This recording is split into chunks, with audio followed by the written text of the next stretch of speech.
Now it's much. And I know you come from Canada and you study law here. And why you don't study law in Canada or United States? Because I'm getting kind of old, and so I wanted to go travel into a different country. Also, I want to be closer to Europe, because in terms of the geopolitical landscape, a lot is changing in Europe. It's changing, but it's stable in Canada? Or? Canada is very boring. Canada is very, it's very stable, and I've lived my whole life there. I've never lived in another country. So wanted to go to England, which is actually pretty similar to Canada in many different respects, but it's kind of like on the border culturally between Canada and Europe and the Middle East, and geopolitically there's a lot changing, especially with the immigrant crisis and stuff like that, so that's why I was interested. How about United States? Why not United States? Yeah. I think they have a lot more internal domestic tension politically. Yeah, that's right. And maybe you hate American due to the South Park. No, yeah, they make fun of us in South Park, but South Park is still a really funny show, and I like that show. No, I think America is too, Canada's in between Europe and America, and I've already been exposed to enough American culture through TV shows like South Park. Oh, okay, and I'm interested in, do you need to study French in Canada? Or? Yeah, everybody has to learn, I don't know any French, but we have to study the language for a year in, I think, grade 11 in order to get into university. So, yeah, and then Quebec, our province, is the French-speaking capital of North America. But there's always been some sort of cultural tension between the rest of Canada and Quebec. Yeah. And I know the law in United States and Canada or UK actually is quite similar. It's a common law. Yeah. And have you studied some civil law, like the German law or Japan law, or even in China? I think that's in Quebec. I think they practice civil law there. Yeah. So can you justify some differences? I think civil law is more code-based. I'm not entirely sure. Common law is more precedent-based and more judicially oriented, with how courts have a big impact on how decisions are made. Yeah. Because depends on me. I know the civil law is focused on the regulation itself, and the common law you have to study more cases. Common law seems to be more organic. And in its way on how it's interpreted and reinterpreted.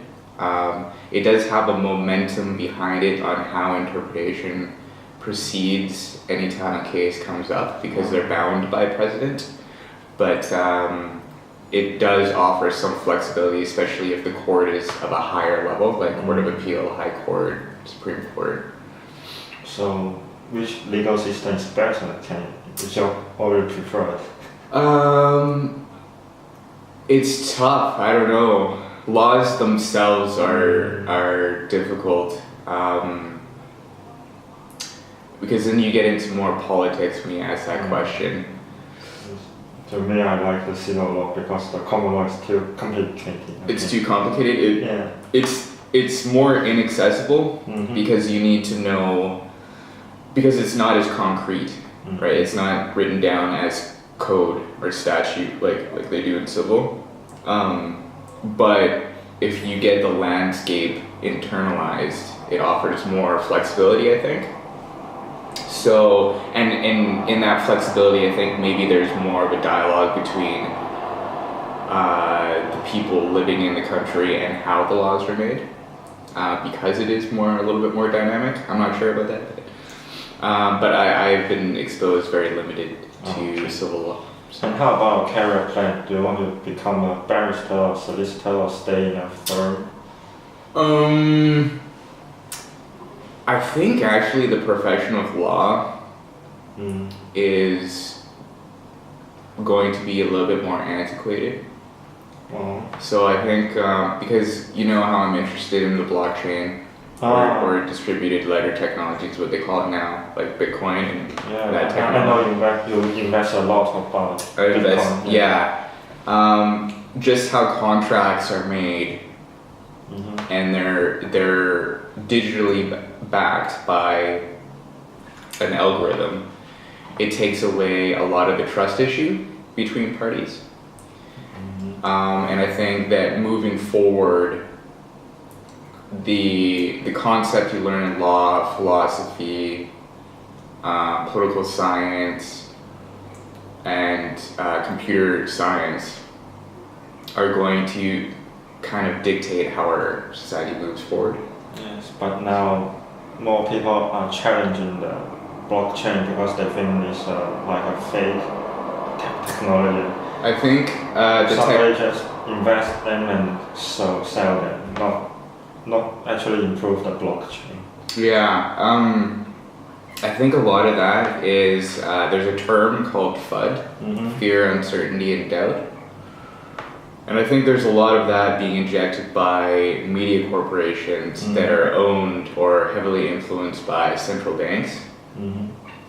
Because the DLT, if implemented correctly and soundly, I think would disrupt the entire banking industry.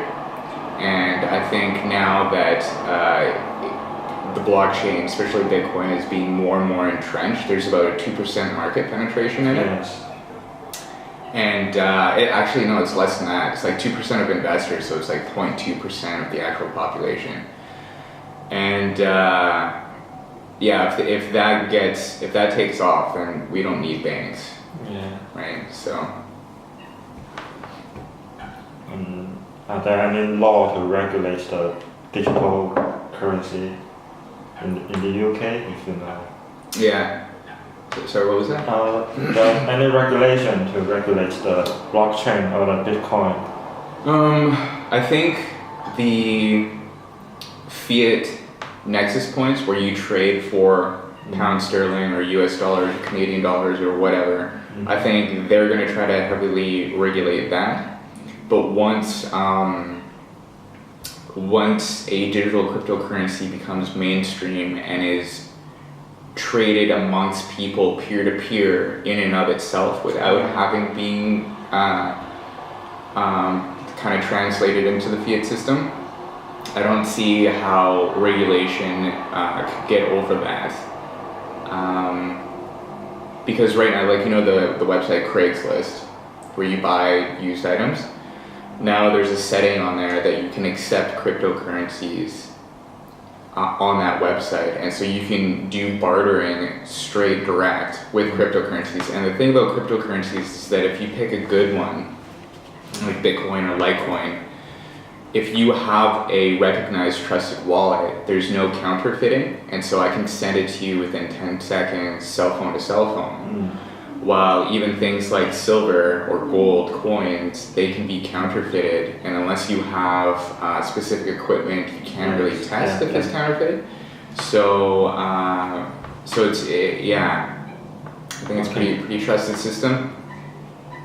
So you believe that Bitcoin is still the future technology for our? I think maybe not Bitcoin in and of itself will be the future, but right now it's the most recognized, has the most momentum, and it is the biggest blockchain. And when I say blockchain, I mean it's a distributed, decentralized ledger that is captured by many independent and individual computers around the world that simultaneously check the same ledger to make sure that it's not being counterfeited. And so for that reason, it's the most secure and stable. But so maybe something in the future will become quicker or faster. Right. But yeah. Okay.